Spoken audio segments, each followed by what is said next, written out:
We'll start with some opening comments from Coach, and then we'll open up to questions for everyone. So, Coach, your thoughts.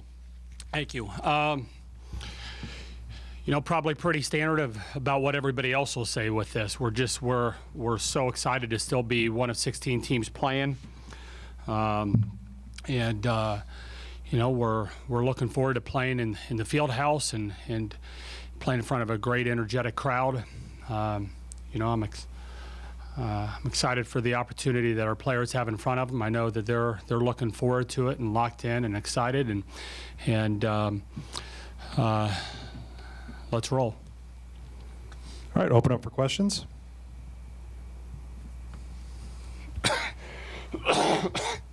Haley, for you guys, you played a really, really tough schedule this season. Are you seeing the benefits of that now once you've hit the tournament? Do you see a difference because of that? Yeah, we talk about it a lot. All the teams in the Big Ten are really battle-tested for the NCAA tournament.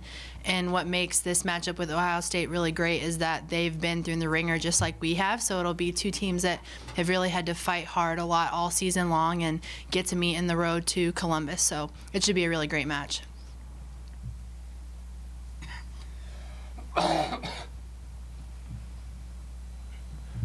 Lucas in the back.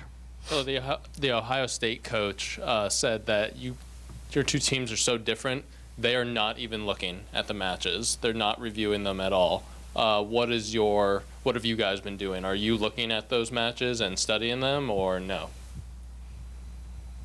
You didn't fall for that, did you? Tell me you didn't fall for that. You still usually don't hear a coach say it, though. It's Jeff. He throws everything out there. It's yeah. You know, here's the thing that's you know, we were talking about this earlier today. The two teams have grown an awful lot, and how we were the two previous matches are not how we are. You know, our first match, Gilly didn't play for us, and she's a pretty important player for us. They had Sam Bothy on the right, and I think that was a you know, they hadn't really done much of that, and I think some blocking wise, they had her playing the back row. They were setting her out of the back row. She's blocking over on the right, and hand positioning weren't quite. Took away a lot of her strengths. So you look at the two teams, and you know, and how they were playing that first match, and it's like, well, neither team really looks like that. And then the second time we played, we were without Molly Haggerty over there, and I think they just kind of started getting comfortable with wins over on the right. They had another player over on the right earlier and over on the left, so that they were just starting to get settled in on something. You know, both of those matches, Kelly was attacking outside, and she hasn't done that in quite a while. You know, and we've got you know, in their last 2, 3, 4 matches, they're now running a 6-2 an awful lot. I think there's still things to take from those matches, but the two teams are so different than what they were at that point. Is that it's not I don't know, apples to apples. Their system is different. Their personnel is a little bit different than what they were doing there, and we've got different personnel playing right now. We're healthier than what we were then. So there's still some things I think you can take from that match, but from those matches. But it's not the same teams going at each other. There's been evolution from both sides, which really makes this kind of fun going into it a third time. I mean, usually you don't see that much difference between teams a third time. But in this case, there is.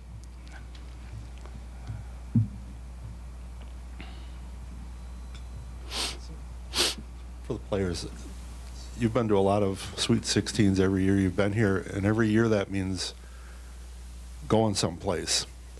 Does it seem different? I know it was a goal to be home. Does it seem different to be at this level and be sitting here? Lauren, we can start with you on that one. I don't know. It seems a little different just because we're not having to miss as much class, and we're, you know, getting the chance to sleep in our own beds a few nights here. But I think for the most part, it's still, we have that tournament spirit, and we know that this is a very serious point in our season, and it's the Sweet 16. Fieldhouse got a makeover, so that feels a little different than usual in there. But other than that, I think we're still in the same mindset. We're still approaching things the same way. I would say it might be a little different just because kind of what Lauren said, it's in the Fieldhouse for the first time in a really long time, and we're a couple wins away from going to the Final Four, and it's just a matter of kind of keeping our heads in the game and always being locked in. And, you know, my freshman year when we played Ohio State, that was a 5-setter. Last year, our Sweet 16 game was a 5-setter. So I think we're ready, and I think that we're ready to move on to that Elite Eight game. And but I would say, like what Lauren said, we're approaching it the same way as we always would. Kelly, what has it been like for you this season, playing outside sometimes and then a lot of libero? What's that been like to kind of prepare for both? Yeah, it's different. I think at the beginning of the season, that's what I was expecting because Emmy, she got injured, and I was right there ready to be able to take the position. And, you know, things happen, adversity comes along, and I had trained defense all spring, as we all did, but I trained out of the left back specifically, and I just worked on my game, worked on the mental side of it. The mental side of being a libero has been kind of different in terms of there's a little more spunk, there's a little more toughness that has to come with it. But, I mean, it's been fun. I've enjoyed playing libero so much, and I was just ready to do whatever Kelly needed me to do, whatever the team needed me to do, and it hasn't really affected my play. John, over on the left. For the players, you did this in 2014. You beat Ohio State 3 times in a season. Is there extra pressure knowing that you have to beat a team 3 times again? Haley, you want to start with that one? Sure. I wouldn't say there's extra pressure that comes from that. Kind of like Kelly said, I mean, it's not the same team, so we are kind of approaching it that way, and not that we're about to play the same team that we've played the other 2 times. And also what we learned from that tournament run was teams come in with a renewed enthusiasm in the tournament. Like even if their personnel was exactly the same and they were running the same system, I mean, the tournament's a tournament. It's not the regular season, and there's a lot more at risk. There's a lot more reward. It's just a different bear. And I wouldn't say that the pressure of beating them 3 times is really what we're thinking about. It's just we have to take care of business, and we have to come in with that same enthusiasm that they're definitely bringing because they want to go back home to Columbus for the Final Four too. To kind of go a little bit off that, I think you've got 2 teams, and it's probably 16 teams that are looking at it as opportunity, and both teams have the exact same equal opportunity in front of them to be able to continue their season. And so there's not any more pressure than that. It's probably, when you think of opportunity, it's cool, it's fun, it's intense. It's probably all of those things wrapped up, and that the cool, fun, intense is going to happen no matter if you're playing a team for the first time or the 12th time. That opportunity is still right there regardless. Lucas in the back. For Lauren, have you guys kind of grasped the, no pressure involved, but the importance of the game, so moving from pressure to importance, because it seems like this program as a whole has gone to the level where the fan base may not even be totally happy with a Sweet 16 appearance because you guys have had so much success. Do you guys feel the kind of enormity of the contest? No, I mean, it's honestly no. It's just we're taking it one game at a time, and we're in a Sweet 16 match. We've been in these situations before. We know what type of pressure that we're going to face tomorrow. We know what type of adversity we're going to have to go through as a team. It's not going to be an easy match. And so being in this position, we've been in this position before. We know how to handle that pressure. We know what's in front of us. And we're not thinking about, man, what our fans are thinking, what type of standards do we have to live up to. We just want to be the best team that we can be and max out our potential and, take it one game at a time.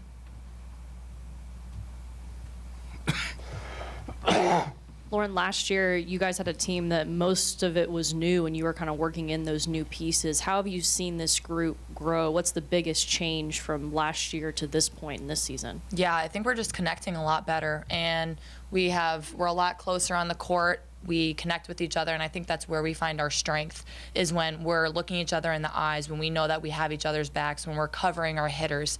Those little things make a huge difference in such an intense game, in such a meaningful game. And it's just being able to have those connections both on and off the court is so important for the success of a team and for the long-term success of a team. So it's helped a lot, those relationships that we've built, and I think just knowing that each of us have each other's backs is what makes a huge difference.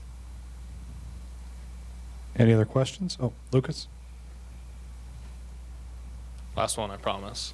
For Kelly, can you just kind of comment on the fact that you bought up all these tickets? It's not something you see all the time, and it's especially rare for such a rabid fan base, but you guys got stuck with this time. So just kind of maybe the decision-making process for you to do that. I don't know. The more I think about it, the more I think it's pretty cool. I mean, it's people get to leave work early to go and watch volleyball. I mean, how cool is that? People literally get to skip classes, which they're able to do if they've stayed on top of their schoolwork up to this point, to go and watch volleyball. People are able to get their kids out of their home if they're stay-at-home moms. I know when it's 20 degrees, you're looking for something to do inside. The field house is toasty. I think there's no reason why we shouldn't be packing the place. And the more that I think about it, the more excited I think people are going to be about coming here, and I think we're going to pack it.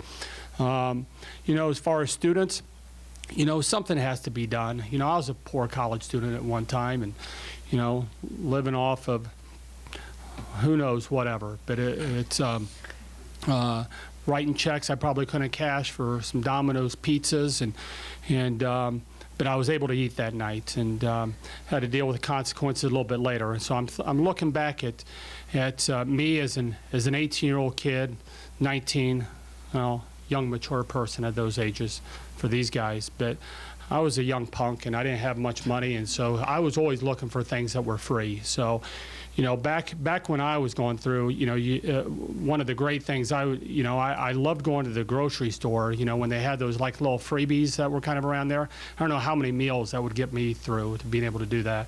So you're in a position right now where, you want to fill the place, and you're looking back at some of these, for the love of God, we've got people on our campus that are holding up signs that are talking about how poor they are. And so my mind was just kind of thinking about some of those guys and the student athletes, and can we help get them in, get them out of the cold, get them into the heat, see some great volleyball. And it's my wife's a great woman, and said that she'd be willing to let me spend a little bit of money, and so there you have it. Does that answer your question? It does.